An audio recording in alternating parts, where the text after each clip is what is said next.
Ang gabi sa San Isidro ay lalo pang lumalamig nang dumating ang katawan ng isang dalaga sa funeraria ni John Bento.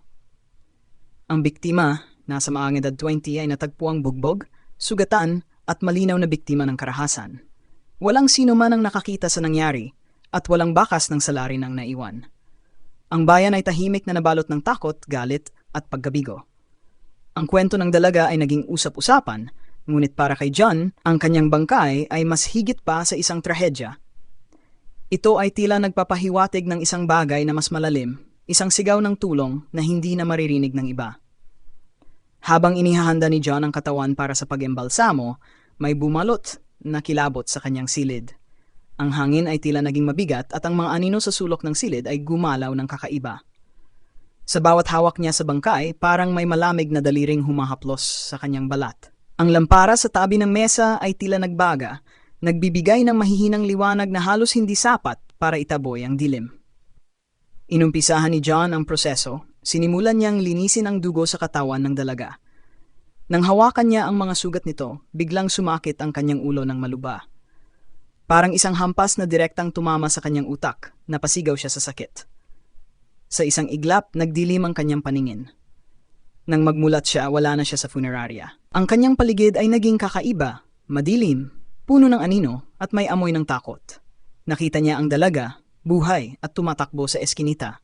Ang mga mata nito puno ng takot at desperasyon. Ang bawat yapak ng kanyang paa ay parang dagundong ng mga tambol. Ang bawat hawahing ito ay nagpapahiwatig ng papalapit na kapahamakan. Sa likuran niya isang lalaki, ang mukha nito natatakpan ng anino, ngunit may mga detalye, isang pulang bandana, isang maliit na peklat sa pisngi.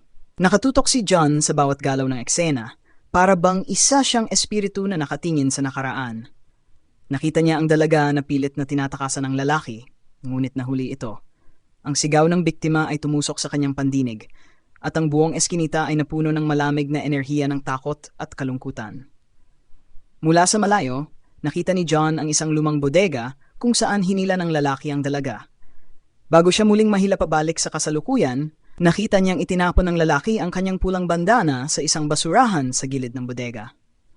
Pagmulat ni John, napaupo siya sa sahig ng funeraria, hingal na hingal nanginginig ang buong katawan. Pakiramdam niya, ang kanyang utak ay parang sinabugan ng dinamita. Ang kanyang kaluluwa ay nahila sa dalawang magkaibang mundo. Hindi niya alam kung ano ang mas nakakatakot, ang kanyang bisyon o ang posibilidad na nawawala na siya sa kanyang sariling isipan. Hindi ito totoo. Bulong niya sa sarili, ngunit alam niyang hindi iyon kasinungalingan. Ang kanyang nakita ay higit pa sa guni-guni. Ito'y piraso ng katotohanan, isang hudyat na kailangan niyang aksyonan. Kinabukasan, binalikan niya ang eskinita mula sa kanyang nakita. Ang lugar ay malayo sa kabihasnan at bihira itong daanan ng mga tao. Nahanap niya ang pader na may graffiti ng pulang bandana, eksaktong tulad ng nakita niya sa kanyang bisyon. Habang iniimbestigahan niya ang paligid, naramdaman niyang may nakamasid sa kanya. Ang malamig na hangin ay tila humihila sa kanyang likuran.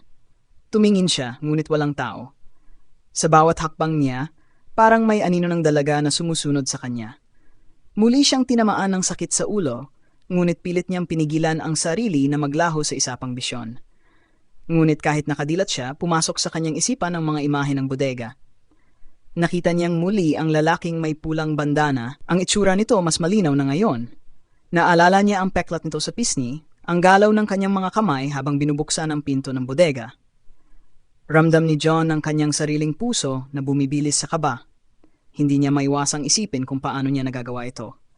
Ang kanyang bisyon ay nagiging mas malinaw, mas detalyado, ngunit kapalit nito ay ang unti-unting pagkawala ng kanyang katinuan.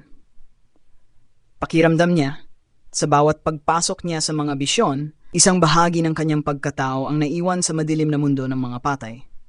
Sa huling bisyon, nakita niyang malinaw na malinaw ang basurahan kung saan itinapon ng lalaki ang pulang bandana. Nagmadali siyang pumunta sa bodega at sinuri ang lugar. Doon sa ilalim ng mga basurahan, natagpuan niya ang pulang bandana, nanlilimahid ngunit buo pa rin. Habang hawak niya ito, naramdaman niya ang bigat ng enerhiya nito, parang sumisigaw ng kasaysayan ng kasamaan. Agad niyang dinala ang ebidensya sa pulisya. Sa una, duda ang mga pulis sa kwento niya, ngunit nang ipakita niya ang mga detalye mula sa kanyang nakita, ang peklat, ang eksaktong lokasyon ng bandana, napilitang buksan ng pulisya ang kaso. Natagpuan nila ang salarin, isang kilalang tambay na may record ng karahasan. Nang makita ang pulang bandana, hindi na nakatanggi ang lalaki. Ang boses nito, minsang puno ng yabang, ay naging mahina at nanginginig sa takot. Pagkaraan ng ilang oras, natapos ang lahat. Bumalik si John sa funeraria, ngunit hindi niya magawang magpahinga. Sa kanyang silid, naramdaman niyang hindi siya nag-iisa. Nang lumingon siya sa bintana, nakita niya ang dalaga, nakatayo sa labas, nakatingin sa kanya. Ngunit sa pagkakataong ito, may ngiti sa kanyang mukha, tila nagpapasalamat. Nang mag-blink siya, nawala ang imahe ng dalaga, iniwan siya ng isang malamig na hangin na sumuklob sa buong silid. Habang nakaupo siya sa dilim, naisip ni John na ang kanyang misyon ay higit pa sa pag-embalsam. Ang gabi sa San Isidro ay lalo pang lumala